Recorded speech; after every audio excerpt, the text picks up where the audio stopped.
미가서는 정말 아주 짧은 묵시록임에도 불구하고 이 구약에서 차지하는 비중보다는 오히려 신약에서 특히 예수님의 말씀 가운데서, 그리고 예수님이 어떠한 분이시냐를 드러내는 가운데서 차지하는 비중이 훨씬 큽니다. 탄생부터 시작해서, 그리고 예수님의 사역을 한마디로 요약하는 데 있어서도, 그리고 예수님의 십자가 사건을 이야기하는 데서도 이 미가서는 결정적으로 사용이 됩니다. 오늘 읽었었던 말씀 7장 6절의 말씀은 우리가 사실은 받아들이기가 매우 어려운 말입니다. 아들이 아버지를 멸시하며 딸이 어머니를 대적하며 며느리가 시어머니를 대적하리니 사람의 원수가 곧 자기 집안 사람이로다 라는 이 말씀은 처음 이 땅에 복음이 전파되고 한문으로 된 성경책이 한국의 그 당시에는 조선이었죠. 조선에 들어왔을 때 정말 패역한 잔당들의 무리들이 읽는 악설하고 이야기하기에 충분한, 도저히 유교의 입장에서는 받아들이기 어려운 말씀이었습니다.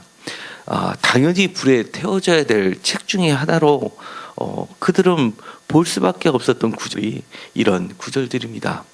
세상에 아들이 아버지를 멸시하고 딸이 어머니를 대적하고 며느리가 시어머니를 대적하는 시대가 그들의 눈에 비치었을 때는 정말 악이 판치는 세상이었던 것은 분명합니다. 오늘의 미가서가 이야기하는 이 구절 또한 이것이 형벌의 날이라고 이야기를 합니다.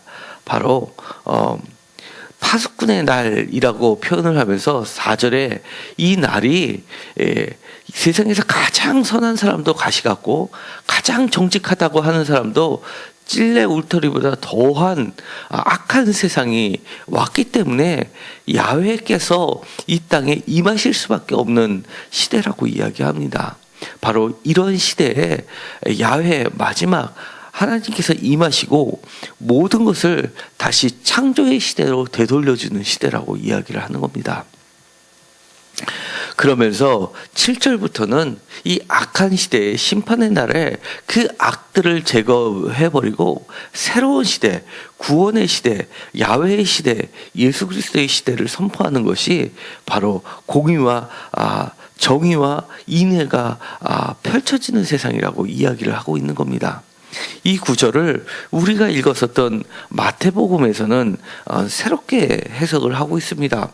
내가 세상에 화평을 주러 온 줄로 생각하지 말라, 화평이 아니라 검을 주러 왔노라 라고 이해하면서 심판의 날을 선언하고 있는 것이 바로 마태복음 10장 34절의 말씀입니다. 그리고 35절에 내가 온 것은 사람이 그 아버지와 딸이 어머니와 며느리가 시어머니와 불화하게 하려 합니다 라고 이야기하면서 미가서 7장 6절의 말씀을 그대로 인용하고 있습니다. 여기서는 예수님께서 오셨다는 그 자체가 마치 이 말씀이 평화롭게 지내던 사람들 사이를 갈라놓고 불화하게 만드는 역할을 하시는 분이 예수 그리스도고 복음이라고 새롭게 해석하고 있는 겁니다. 이 말씀은 사실은 예수님께서 불화의 원동력이고 평화를 깨는 사람처럼 들려지게 되지만 사실은 이것이 예수님의 역할이 그렇다기보다도 이것이 예수님을 믿는 자들은 그 뒤에 나와 있는 말씀 37절처럼 아버지와 어머니를 나보다 더 사랑하는 자는 내게 합당하지 아니하고 아들이나 딸을 나보다 더 사랑하는 자도 내게 합당하지 아니하며 38절에 아주 중요한 말씀을 합니다. 또 자기 십자가를 지고 나를 따르지 않는 자는 내게 합당하지 아니하나니 자기 목숨을 얻는 자는 잃을 것이요 나를 위하여 자기 목숨을 잃는 자는 얻으리라 라고 하면서 그 어떤 것도 예수님보다 더 앞세울 가치는 없다는 것을 드러내는 말씀으로 사용이 되고 있습니다. 그러니까 미가서에 있는 말씀하고는 약간 다른 뜻으로 사용되고 있음을 보게 됩니다. 그 다음에 똑같은 말씀이 누가복음 12장 53절에 사용되고 있습니다.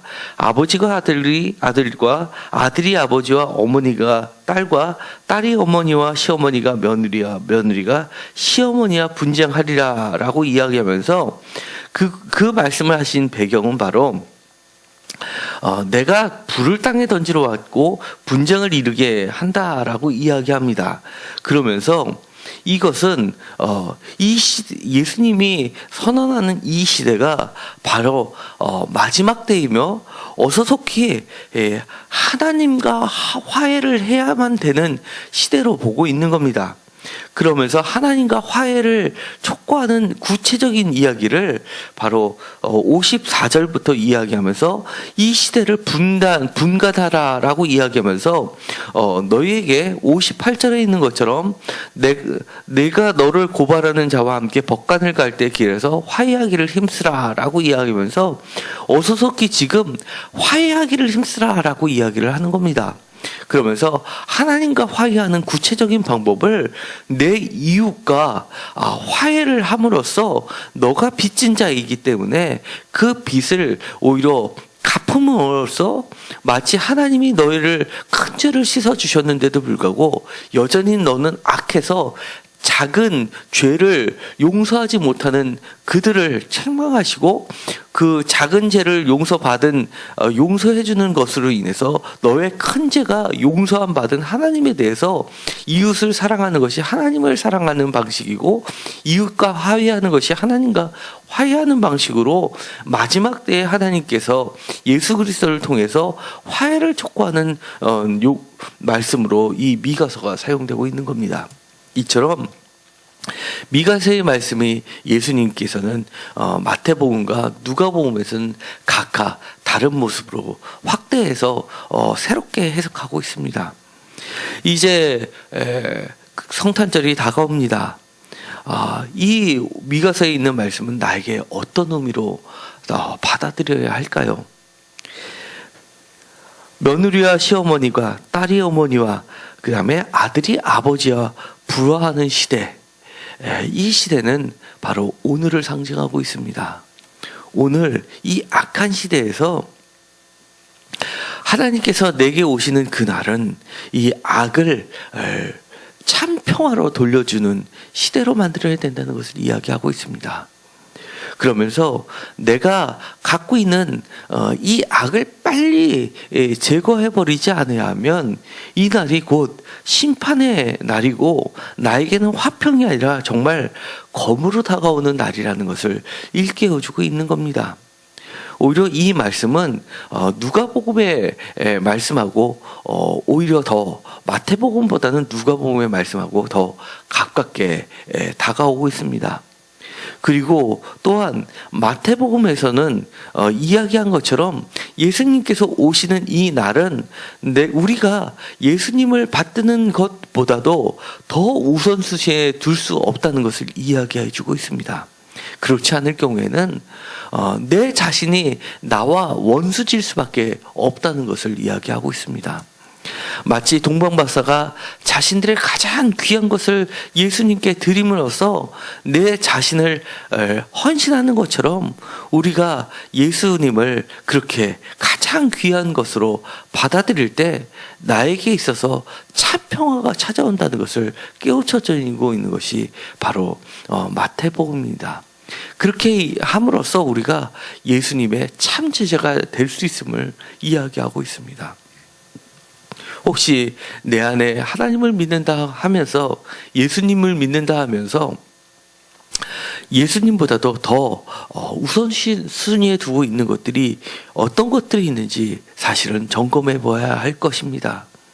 우리가 사실은 예수님이 우리에게 어머니와 아버지와 부인과 내 가족보다 나를 더 사랑하느냐라고 물으실까요? 사실은 저는 제 개인적으로는 나보다 어머니를 더 미워하라 라고 얘기하실 분은 아니라고 봅니다. 그러나 악한 시대에 있어서는 예수님은 그렇게 우리에게 묻지는 않으신다 하지만 세상이 우리에게 물을 수는 있는 것입니다. 왜냐하면 지금도 그것을 묻는 시대가 우리 세상 곳곳에서 널려 있기 때문에 그렇습니다. 그만큼 세상이 악하다는 것을 이야기하고 있습니다. 지금이 곧 그런 형별의 날이고 세상의 가장 선한 자도 우리가 바라보고는 찔레나 가시처럼 그렇게 악하고 공의가 전혀 서 있지 않은 시대가 되었다는 것을 이야기하고 있습니다.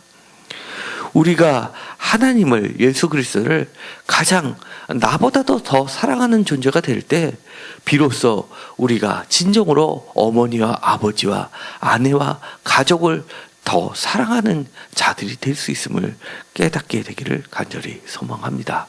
기도하고 마치기로 하겠습니다. 주님께서는 우리에게 화평을 주러 온 것이 아니라 검을 주러 왔다고 이야기를 하십니다. 이 말씀은 너무나 우리가 받아들이기에 쉽지 않은 말씀입니다. 하나님께서 야훼의 날을 선포하셨던 그 날이 아기 예수께서 탄생하신 날이라는 것을 우리가 기억하게 하여 주시옵시고 내 안에 존재하는 어떤 악도 제할 수 있게 하여 주옵소서. 우리가 내 자신보다 하나님을, 예수 그리스도를 더 사랑하는 자들이 되게 하여 주시옵시고 그리고 또 그 어떤 것도 예수님보다 더 우선순위에 두지 않게 하여 주옵소서. 또한 주님께서 원하시는 것처럼 하나님의 그 큰 은혜를 우리가 경험했다면 우리에게 주변에 있는 이웃들과 화해하는데 최선을 다할 수 있게 하여 주옵소서. 작은 죄를 용서하지 못함으로 인하여서 하나님과 큰 원수가 되는 일이 벌어지지 않게 하여 주시옵시고 예수 그리스도를 뜨겁게 사랑하는 것이 우리 가족을 그리고 아내를 그리고 아버지를 어머니를 더 뜨겁게 사랑하는 것이라는 것을 깨닫게 하여 주옵소서. 예수 그리스도의 이름으로 기도드렸습니다. 아멘.